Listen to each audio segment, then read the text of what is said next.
వృశ్చికం వారి గనక చూసుకున్నట్లయితే మీకు గ్రహణం దశమ స్థానంలో కలుగుతుంది. దీనివల్ల కలిగే ఫలితాలు మరియు మిగతా గ్రహాలు ఈ పక్ష ఫలితాల్లో, ఎందుకంటే మూడో స్థానం గ్రహణం కలిగితే ఈ పక్ష ఫలితాల్లో ప్రధానంగా మనకి నాలుగో స్థానంలో కుజరాహువులు ఉండడం, ఐదో స్థానంలో శని శుక్రులు ప్లస్ రవి 14వ తేదీ వచ్చి చేరడం. 14వ తేదీ వరకు కూడా రవి చతుర్థ భావంలోనే ఉంటాడు. మరియు అదేవిధంగా బుధుడు వక్రించి మూడో స్థానం వైపు వస్తున్నాడు. దశమంలో కేతు, అష్టమంలో గురువు. ఈ యొక్క గ్రహస్థితిని అనుసరించి మీ గ్రహణ ఫలితాలు మరియు ఎటువంటి ఫలితాలు జరగనున్నాయి ఈ పక్షంలో అనేటువంటి అంశాలు చెప్తుంది. నేనైనప్పటికీ చెప్పిస్తుంది సాక్షాత్ లలిత అమ్మవారిగా భావిస్తూ ప్రధానంగా మీకు గ్రహణం దశమ స్థానంలో పట్టడం మంచిదే. ఎప్పటి నుంచో కెరియర్ పరంగా పడుతున్నటువంటి ఇబ్బందులు తగ్గుతాయి. దాంతోపాటు మీరు ఓం మాణిక్య మకుటాకార జానుద్వై విరాజితాయ నమః అని మంత్రం చేసుకోండి. మరియు ఫైనాన్షియల్గా మంచి గ్రోత్ ఉంది. కొంతమంది బిజినెస్ పీపుల్ కొంత మీట్ అవ్వడం జరుగుతూ ఉంటుంది. కాకపోతే మీరు 4వ స్థానంలో కుజుడు రాహువు కలిసి ఉన్నారు కాబట్టి ముఖ్యంగా రియల్ ఎస్టేట్ రంగాల్లో ఉండేవారు, రైతులు కాస్త వాహనం మీద వెళ్ళేటప్పుడు కూడా కాస్త జాగ్రత్తగా ఉండడం అనేటువంటి చేయండి. ఎప్పటి నుంచో కొన్ని ఐడియాలు ఫ్రూట్ఫుల్ అవ్వట్లేదు అనుకునేది కాస్త ఇప్పుడు శుక్రుడు వచ్చి చేరుతున్నాడు కాబట్టి సంతానం విషయంలో కానివ్వండి, కొంత రాజకీయ విషయాల్లో కానివ్వండి, కొన్ని ఏదైనా నిర్ణయాలు తీసుకునే విషయంలో కానివ్వండి, ఆ నిర్ణయాలు కొంత ఫ్రూట్ఫుల్గా ఉంటాయి. అందులో ఎటువంటి సందేహం లేదు. అలాగే ఇష్టపడిన వారిని వివాహం చేసుకోవాలనే ప్రయత్నం కూడా ఫలిస్తుంది. ఇన్సూరెన్సెస్ మూలంగా కొంత స్ట్రెస్ ఉంటుంది. అలాగే విధంగా కొంత మనీ కూడా రావడం అనేటువంటిది జరుగుతుంది. అదేవిధంగా ఇక్కడ బిజినెస్ సంబంధించినటువంటి విషయంలో, వ్యాపార సంబంధించినటువంటి విషయాల్లో కొంతవరకు గతంలో చేసిన ప్రయత్నానికి ఇప్పుడు జరుగుతున్నటువంటి కాంబినేషన్స్ కొంతవరకు మూమెంట్ అనేటువంటిది ఖచ్చితంగా ఉంటుంది. అందులో ఎటువంటి సందేహం లేదు. అదేవిధంగా ఇక్కడ మీరు ఎక్కువగా కాలభైరవుడి యొక్క ఆరాధన, అదేవిధంగా శివపార్వతుల యొక్క నామాన్ని కలిపి చేయండి. పంచమ స్థానంలో శని శుక్రుడు ఉన్నారు కాబట్టి, అంటే ఎలాగా నమశివాయ శ్రీమాత్రే నమః ఇలా చేసుకోండి సరిపోతుంది. నమశివాయ శ్రీమాత్రే నమః, నమశివాయ శ్రీమాత్రే నమః. ఇది ప్రధానంగా మీరు గ్రహణం రోజు కనుక చేసినట్లయితే ఎవరికైతే సంతానం లేదో, సంతానం కోసం ఇబ్బంది పడుతున్నారో, అదేవిధంగా ఈ కెరియర్ పరమైన విషయాలు కూడా ఇబ్బంది పడుతున్నారు, ఖచ్చితంగా ఆ యొక్క దోషం అనేటువంటి తొలగిపోయి చక్కటి కెరియర్లో సెటిల్ అవ్వడం జరుగుతుంది. ఇక్కడ గ్రహణము ఏర్పడుతున్నందుకు మీరు అసలు ఎటువంటి దానాలు ఇవ్వాలి, అసలు ఒక్కొక్క సమస్యకి ఒక్కొక్క మంత్రం ఏం చేసుకోవాలో చెప్తారు. ప్రధానంగా దానం ఇవ్వవలసినటువంటివి ఏమిటి, ఇందులో 2 రకాలు. ఒకటి ఎవరికి వారిచ్చుకుంటారు, లేదా ఒక్కొక్కసారి సంతానం ఎక్కడ దూరంగా ఉన్నప్పుడు వాళ్ళ పిల్లల కోసం ఇస్తారు. అలా కూడా ఇవ్వచ్చు, తప్పేం లేదు. అయితే బియ్యము 1 కేజీంబావు బియ్యము, కేజీంబావు ఉలవలు, కేజీంబావు మినుములు, గోధుమలు, నువ్వులు, ఈ 5 పదార్థాలు ఇవ్వాలి ముఖ్యంగా. మరియు దీంతోపాటు మీరు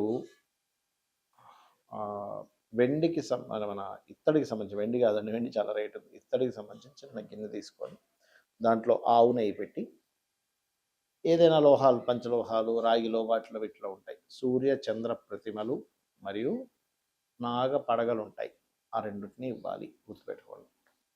ఇంకా తీవ్రంగా దోషం ఎవరికైనా ఉంది అనుకుంటే కనుక గోశాలకు వెళ్ళి గోవుకి సేవ చేయడం, గోవుకి ఏదైనా తినిపించడం, రామాయణ మహాభారతాలు లాంటివి వినడం, చదవడం చేస్తే మంచిది. అయితే గ్రహణ సమయంలో, గ్రహణం అనగానే భయపడడం కాదు, ఇక్కడ మీరు బాగా అర్థం చేసుకోండి, ఇది సాధన చేసుకోవడానికి గొప్ప సమయము అని మీరు అర్థం చేసుకోవాలి. గ్రహణ సమయం ఓకే.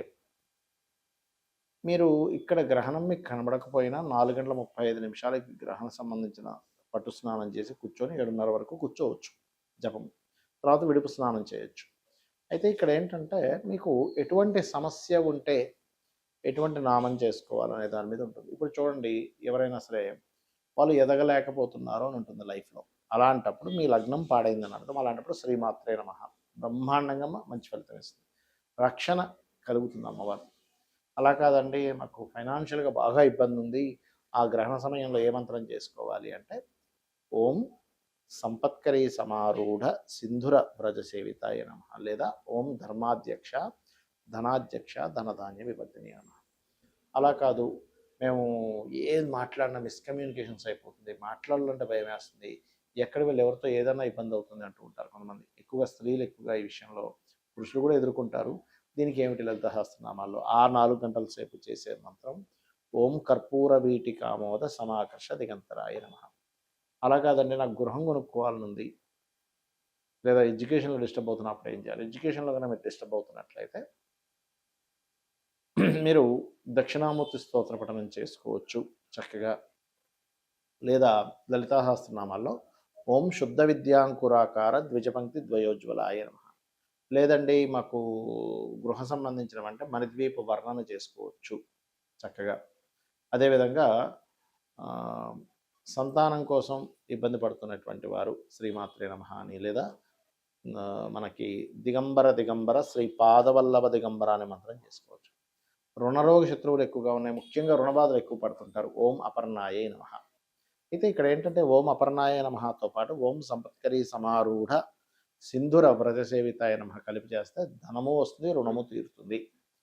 అదేవిధంగా వివాహం అవ్వట్లేదు అనుకుంటే ఓం కామేశబద్ధ మాంగళ్య సూత్ర శోభిత కందరాయ నమః.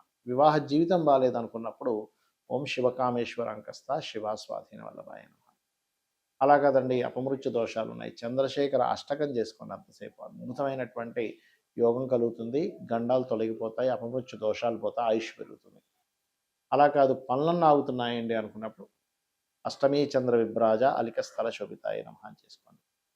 మరి కొంతమందికి హైయర్ ఎడ్యుకేషన్లో ఇబ్బంది ఉంటుంది, అలాంటప్పుడు మీ 9వ అధిపతి ఎవరో దానికి సంబంధించిన దానం ఇవ్వడము, మరియు ముఖ్యంగా